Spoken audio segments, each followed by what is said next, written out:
Hello and welcome to your Club Everton Daily. The date is Tuesday, the 31st of January 2012, and it is indeed transfer deadline day, which means the news sites are going to be absolutely littered with stories about potential transfers, regardless of how ludicrous and insane the story is. They're going to be believed. Everton sites and forums all over the land are going down, struggling to keep up with the amount of people trying to find some useless information out about a potential transfer. Hopefully we will remain going strong. And so if you want to discuss any of the latest transfer news, head to clubeverton.co.uk/forum. Alright, so speaking of which, let's see what is coming up on the dailies. We're going to have the news as ever. For the final time, we're going to round up the latest transfer gossip, and the article of interest finally returns to the dailies, with the Bundesliga offering a template for all European leagues. That's of course when Saturday comes online. One more thing before we get started proper is that Club Everton Radio is finally making its long-awaited return to the iTunes feed. However, we're doing something completely different. The proper podcasts are going to become monthly podcasts, and there's going to be a roundup of all the Everton action from that month. Obviously, we need to do something different than what we offer in the dailies, so that's the way we're going to do it. For now, it's just going to be myself looking at the month's matches. Well, hopefully, once we get the equipment sorted out, we can hopefully get the rest of the forum involved as well. Alright, so that's what's coming up on the dailies. Let's get down to it. We'll start with the news. And obviously, transfer targets are going to be dominating the news. And the first one, Everton have agreed the fee with Rangers for Nikita Jelavic, allegedly. Everton have confirmed they've agreed the fee with Rangers over Nikita Jelavic. The Croatian international is currently undergoing his medical at Finch Farm, ahead of discussion personal terms with the Merseyside outfit. Jelavic will become the third signing by manager David Moyes after the Scot brought in duo Darren Gibson and Landon Donovan earlier this month. People seem to be forgetting that Donovan's only here on loan. Anyway, next one. Ian Snowden and the Echo. Everton are going to give Man City a tough night at Goodison Park.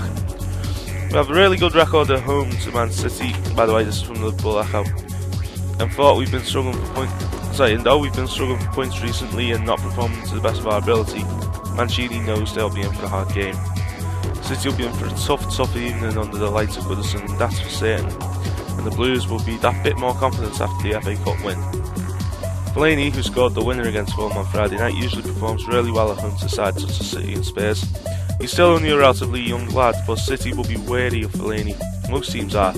When on form, he looks an exceptional player, and hopefully that goal will inspire him to hit some really good form. At the Etihad earlier this season, the manager asked Jack Rodwell to man-mark City's David Silva.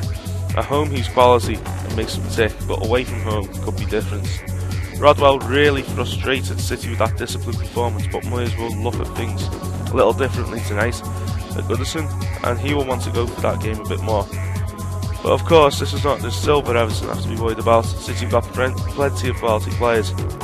But it's all about us and how we play, so hopefully we'll close them down. It's going to be an interesting night to say the least. Alright, so final piece of news. Spit, and this is just like the epitome of transfer bullshit that I've just noticed. Spurs to force Pavlyuchenko exit as they chase a loan deal for Everton's Sahar.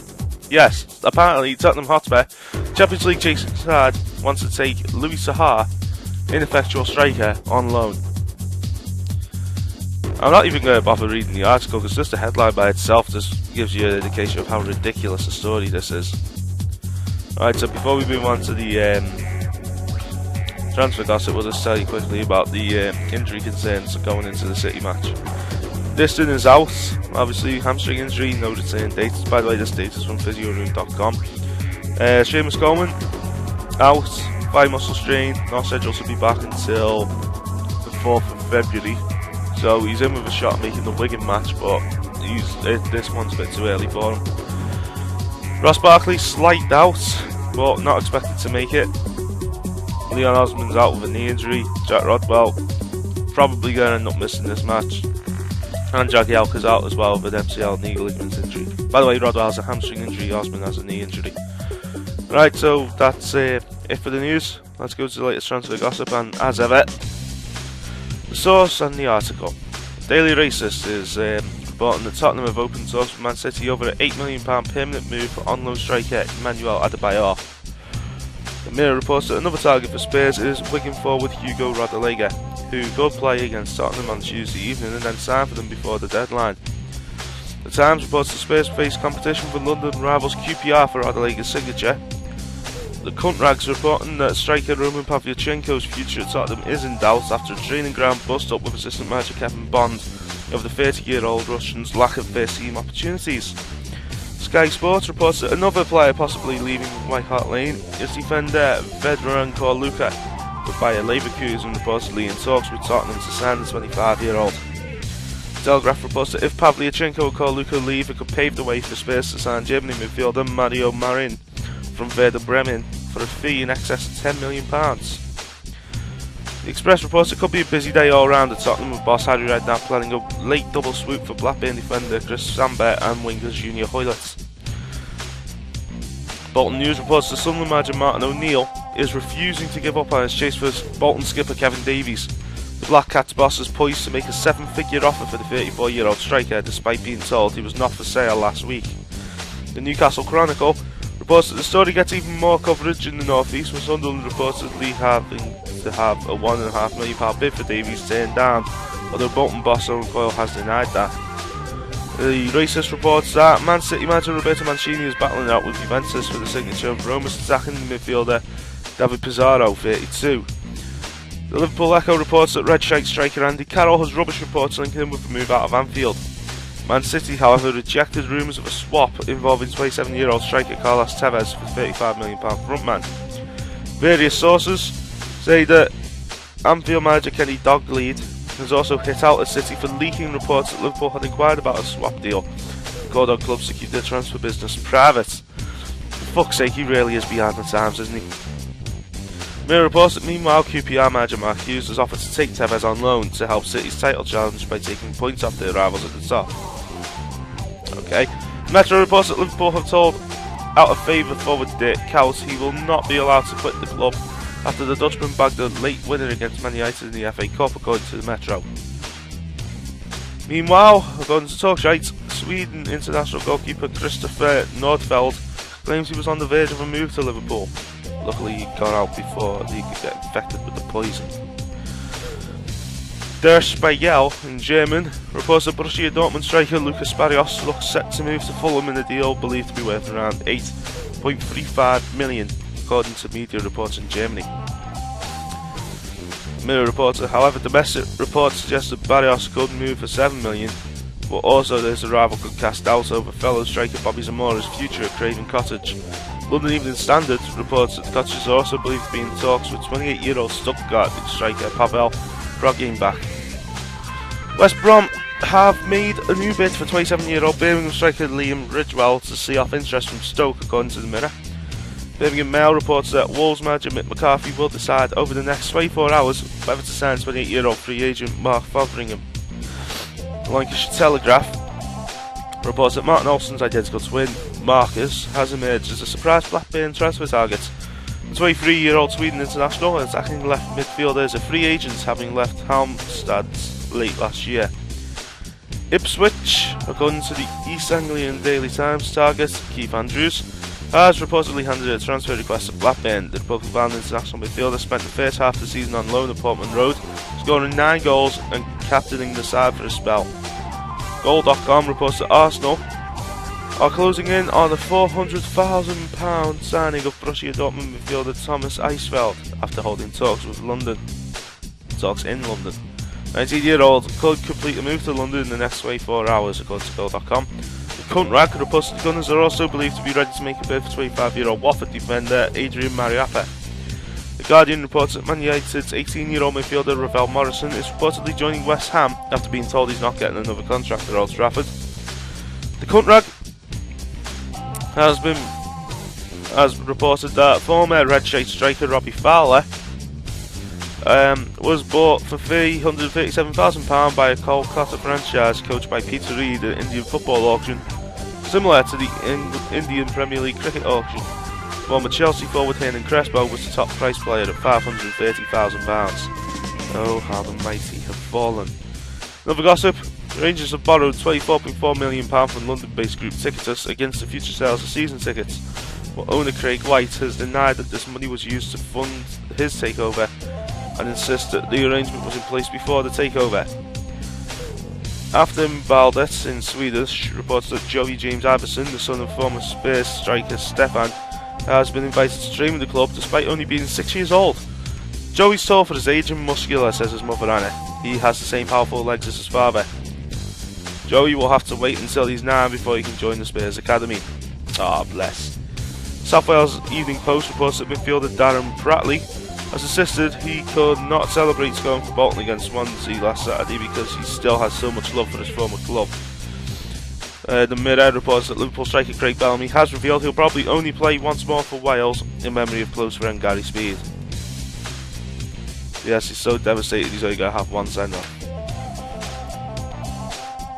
Man United goalkeeper Anders Lindegaard's training ground injury may force Sir Alex Ferguson to recall under-fired David De Gea for Tuesday's game against Stoke, various reports say. Midfielder Ryan Stevenson, who joined Ipswich from Hearts, has claimed his monthly wages were paid on time on only 4 occasions in his 22 months at Tynecastle, according to the Daily Record. Daily Express reports that Arsenal chief executive Eden Gazidis has claimed that Man City, who are 18 points ahead of the Gunners in the Premier League, are jealous of them because they are still in the Champions League and the FA Cup.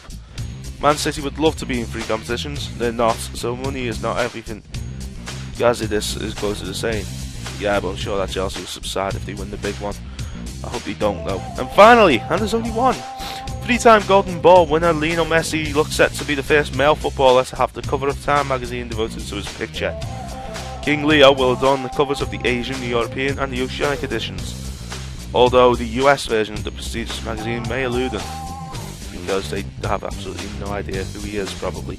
Although that's being unfair, there are quite a lot of football fans coming out in America now.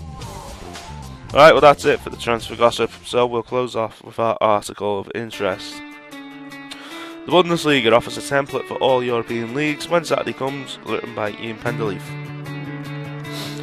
Last week, the Bundesliga announced a record high revenue for its 18 clubs during the last season, with a turnover of almost €2 billion, which is £1.7 billion, and an overall profit of €52.5 million. On that same day, UEFA revealed more than half of its top 650 clubs lost money during 2010. Despite the threat of exclusion from the European competitions under its looming financial fair play regulations, what is Germany doing right that the rest of Europe is doing wrong?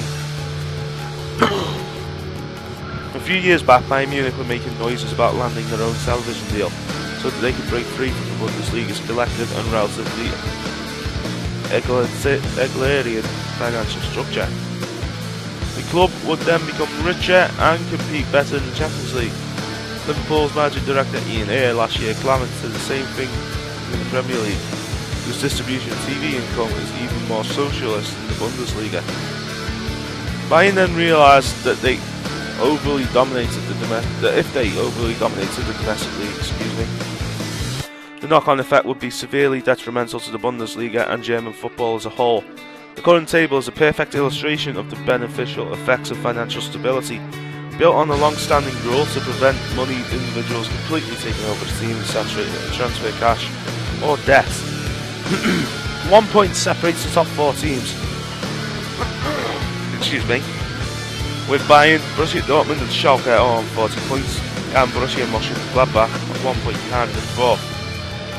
Hoffenheim are in 8th position with 23 points, only 5 points clear of the relegation zone. There's no zone of mid-table obscurity. Clubs are either fighting for the title, the European place, or the right to stay up. The season is not at all unusual. The past 5 campaigns have been 4 different champions: Dortmund, Bayern twice, Wolfsburg and Stuttgart. Bayern remain the team to hate and the team to beat. but they willingly play up to the role of the devil while having recognised that it's not in their best interest to win the league by 15 points every year. Despite being top of the league right now, they've already lost 5 games this season. At the same time, the league's relative parity allows for teams like Mönchengladbach to rise from being last season's relegation playoff escapee to potential title winners. Attendances were up again last season too, averaging just over 42,000 per game. The Bundesliga remains the best attended in the world. The retention of standing areas in most stadiums means there's more space, even though someone like Franz Beckenbauer pipes up the abolition every time there's crowd trouble. The atmosphere is switched on, admission prices are still sane, and the competitiveness makes almost every game meaningful. In terms of actual quality, the Bundesliga is no doubt a step below the Premier League and La Liga on their best days. Those leagues have overspent to attract the best players, and the top-heavy competition meant that only a limited number of games are of interest. In Spain, it's arguably down to the 2 Clásicos every season, with the rest a sideshow. It's no coincidence that Barcelona and Real Madrid negotiate their own fat TV deals at the expense of the rest of the league. In the long term, the Bundesliga is the only viable model for the modern game. Its sensible 34-game season with no League Cup and no German Cup replays benefits both the players and the clubs. During the past decade, many of its teams have prioritised developing youth over an important and an abundance of overpaid and more experienced players. This has been fruitful both for a club like Mönchengladbach and Joachim Löw's young attacking national team. No setup is perfect, of course. Mönchengladbach will lose their prolific 22-year-old striker Marcos Reyes to Dortmund this summer for just under €18 million. No one is pretending that money doesn't still play a major role. For many purist local fans, the Bundesliga has already become way too commercial. The German game is also still dealing with recurring fan violence. Earlier this season I saw running battles at a 3rd division match between Erfurt and Deutschland's fans that took me straight back to the 1970s England. Dynamo Dresden have been banned from next year's German Cup because of violent behaviour by a section of its visiting supporters in Dortmund last autumn. Still, just yesterday the German Football Association announced that its foreign broadcast rights will bring in €71 million per year from the period 2012 to 2015, up from €47 million. It's not much compared with the Premier League, which receives 8 times as much, but the Bundesliga may not boast the flash and glamour of the Bernabeu, but its canny finances and open competition makes it, in many respects, the most attractive league in Europe. We've always said the Bundesliga might be a model worth looking at, and heard some more evidence of that there. Alright, so that is it for today's daily. Thank you very much for listening. And before we let you know, we'll just let you know some things. First of all, social media, you can follow us on it. We're on Facebook, Twitter, Google+. All the links are in the description. If you're on iTunes, just click the I link and copy and paste. Don't forget to join us on Club Everton Forum, especially today with it being deadline day. There are plenty of other Everton forums that may not survive the strain.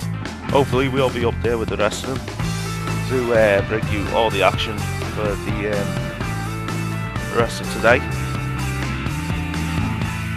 Don't forget as well to nominate the Falletonians for a Shorty Award. The link will be in the description.